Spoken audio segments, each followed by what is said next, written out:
انسانی زندگی میں بچپن کی بڑی اہمیت ہے جی. آپ کا بچپن کیسا گزرا؟ ہمارا بچپن چونکہ والد صاحب سول سرونٹ تھے تو آپ سمجھ لیں کہ مختلف شہروں میں گزرا، اور وہ بچپن کا ایک ایسا تجربہ ہے، میرا یہ خیال ہے کہ جس کا ہونا بہت ضروری ہے. اس سے آپ کو ایک جو دوسرے شہروں کے کلچر کے بارے میں اور دوسری ذاتوں اور قومیتوں کے بارے میں آگاہی ملتی ہے. میرا خیال ہے کہ وہ بہت زیادہ قیمتی ہے اور اس کی بہت زیادہ پاکستان کو ضرورت ہے. ہم لوگ بچپن میں بہاولپور، ڈی جی خان، کوئٹہ، ملتان ان علاقوں میں رہے ہیں، تو پھر وہاں ہمیں باقی کلچر سے بھی ملنے جلنے کا موقع ملا، جیسے سرائکی کلچر سے، بلوچی کلچر سے. اور وہ مجھے لگتا ہے کہ پاکستان کی یکجہتی کے لیے یہ بہت ضروری ہے کہ بچوں کو بچپن سے تمام صوبوں کی، تمام ارد گرد کی قومیتوں کی اورینٹیشن ہونی چاہیے. اتنی جگہوں پہ آپ نے، جیسے ساؤدرن پنجاب، سینٹرل پنجاب سے آپ کا تعلق ہے، جی. تو اس کی وجہ سے شخصیت پہ کیا اثر پڑا؟ میرا یہ خیال ہے اس سے شخصیت پہ آپ کی ایک اچھا اثر پڑتا ہے. آپ ایک دوسرے کلچر کو، دوسری زبان کو، دوسری قومیتوں کے لوگوں کو ایکسیپٹ کرنے کی اور ان کی خوبیوں کو اپریشیٹ کرنے کی آپ کو میرے خیال صلاحیت ملتی ہے. اس سے آپ کی شخصیت میں، جس کو کہتے ہیں نا، تھوڑی ہمہ جہتی آ جاتی ہے، اور وہ آپ ایک جس کو کہیں گے کہ ویل ٹالرنٹ سوسائٹی کی طرف آپ کی صورتحال ہوتی ہے. کیونکہ آپ دیکھیں گے کہ سینٹرل پنجاب کا ایک بڑا مخصوص کلچر ہے. یہاں پہ ذات پات کی کچھ نظام ہے، پھر اس طرح سے بڑا ریجیمنٹڈ سا ایک چلتی ہے صورتحال کہ فلانا اس کاسٹ سے ہے، فلانا ایسے ہے. پھر اس طرح سے جاٹ میں، راجپوت میں، اور ارائیوں اور گجر اور اس قسم کا بہت زیادہ یہاں پہ رواج ہے. لیکن جب آپ تھوڑا اپنا مختلف شہروں میں جاتے ہیں پاکستان کے، بعد میں خیر میں کراچی، حیدرآباد بھی اپنی نوکری کے دوران سرو کیا میں نے، تو مجھے یہ لگتا ہے کہ پھر ہمیں پتہ چلتا ہے کہ ہم کن چھوٹی چیزوں میں الجھے ہوئے ہیں اور ان چیزوں کی کوئی اہمیت جو ہے اتنی زیادہ نہیں ہے. اگر ہم دوسروں کی خوبیاں دیکھیں تو بہت سی اور خوبیاں یہاں کے اور بہت سی جگہوں پر لوگوں میں موجود ہیں، اور ہمیں ان کی اچھی عادتیں، اچھا کلچر اپنانا چاہیے. تعلیمی میدان میں کیسے آپ نے جوہر دکھایا اپنے؟ تعلیمی میدان میں جی میں نے میٹرک تک تو سائنس رکھی، اور ارادہ بھی یہی تھا کہ شاید ڈاکٹر بنوں گی، لیکن اس کے بعد میں نے وہ ترک کر دیا اور میں جنرل سائنسز کی طرف آ گئی، کیونکہ اس وقت تک میں یہ سوچ چکی تھی کہ میں نے سی ایس ایس دینا ہے.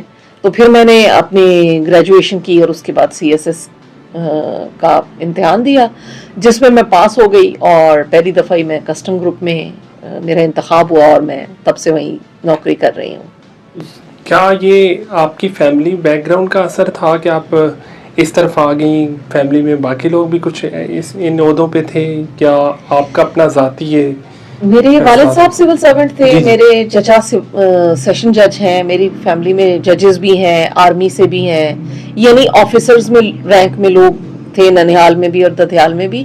اور سول سروسز کرنے کا خیال تو میرا یہ خیال ہے کہ اپنے والد کو ہی دیکھ کر مجھے آیا کہ جی یہ والی نوکری جو ہے پاکستان میں اگر ہم یہ کرتے ہیں تو ایک باعزت طریقہ روزگار بھی ہے، یہاں پہ آپ چیزوں میں ڈفرنس بھی لا سکتے ہیں، چیزوں کو بہتر کرنے میں کوئی نہ کوئی اپنا کردار ادا کر سکتے ہیں. آپ کی فیملی پیری مریدی کے حوالے سے بھی جانی جاتی ہے، جی. تو آپ نے بطور ورکنگ وومن کام کرنا، کیا کسی ہرڈر کا سامنا کرنا پڑا؟ کسی نے روکا یا کوئی سارے لوگ سپورٹنگ تھے؟ کیسا تھا یہ تجربہ آپ کا؟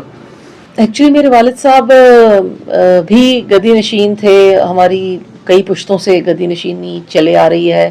بادشاہ پور آپ کے گاؤں کے بالکل قریب ہے، وہاں پر میرے جو بزرگان ہیں ان کی سخی احمد شاہ صاحب کی گدی ہے، پھر اس کے بعد میرے والد بھی اس گدی پر رہے جانشین. لیکن میرے والد میں ایک اور خوبی تھی، اور وہ یہ کہ وہ شاعر تھے. ان کی بھی کتابیں 3 اردو اور 1 پنجابی کی چھپ چکی ہیں.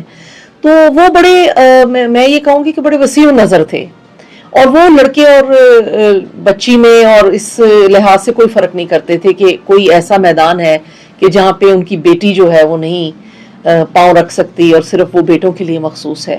تو میں یہ کہوں گی کہ انہوں نے میری ہر چیز میں بہت حوصلہ افزائی کی، سول سروسز میں آنے سے، شاعری سے، زندگی میں کوئی بھی اگر میں نے چیز پرسیو کرنے کی کوشش کی ہے تو انہوں نے اس میں ہمیشہ میری حوصلہ افزائی کی ہے. اور چونکہ والد صاحب بہت زیادہ وسیع نظر تھے، اور میرے پھر اس لحاظ سے فیملی میں مجھے کہیں پہ بھی یہ پرابلم نہیں آئی کہ جی اگر یہ ورکنگ وومن کے طور پہ یا آفیسر کے طور پہ آگے اپنا کیریئر بڑھانا چاہ رہی ہے تو اس میں کوئی رکاوٹ آنی چاہیے.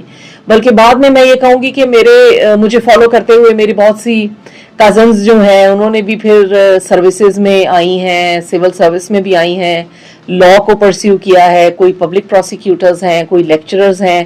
تو ایک ورکنگ وومن کا جو کہتے ہیں نا کہ وہ ایک کلچر وہ بہتر تھا, اور میری پھپھو اور میری والدہ اور میری ننیال والی سائڈ پہ بھی خواتین ورکنگ تھیں. تو ایک دونوں فیملیز کی طرف سے مجھے بہت سپورٹ حاصل رہی اس معاملے میں.